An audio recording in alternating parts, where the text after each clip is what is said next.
Ягморт, первый коми национальный балет Якова Перепелицы, вновь возвращается на сцену. Это его уже 5-я по счету постановка. Спектакль за 60 лет претерпел немало изменений. Его премьера пройдет уже завтра на сцене Театра оперы и балета Республики Коми в рамках фестиваля «Сыктывкар-Сотулос».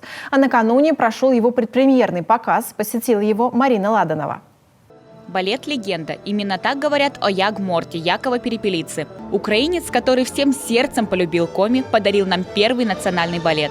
Впервые он был поставлен в 1961 году. Это время было эпохой покорения человеком природы и освоения земных богатств, подчинения стихии земли и неба. Человек не просто осваивал лес, он был завоевателем и победителем. Прошло 60 лет, и все кардинально изменилось. Теперь лес нуждается в защите и бережном отношении.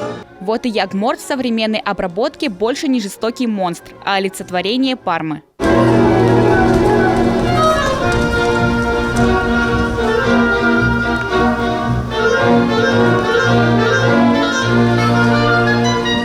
Над новым прочтением спектакля работал финно-угорский хореограф Александр Рюнтю. Прошлые сценарии постановок не сохранились, а потому приходилось восстанавливать реплики по крупицам, со слов и воспоминаний первых исполнителей балета.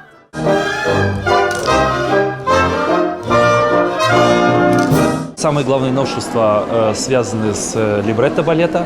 У нас изменился сюжет, у нас сильно изменились акценты на персонажей. В обновленной версии спектакля главные герои, а точнее героини – Йома, Райда и Мада. Вокруг них и строится весь сюжет. А ведущие персонажи оригинального произведения Ягморт и Туган остаются самостоятельными, но при этом ведомыми.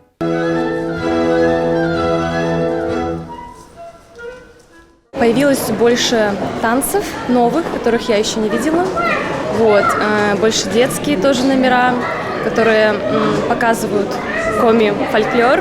В 5-й постановке балета «Ягморт» задействованы все современные театральные технологии. От видеопроекции до эффекта дополненной реальности.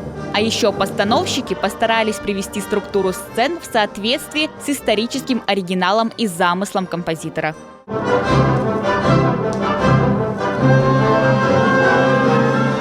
Марина Ладанова, Евгений Стокос, Алексей Паршуков, телеканал Юрган.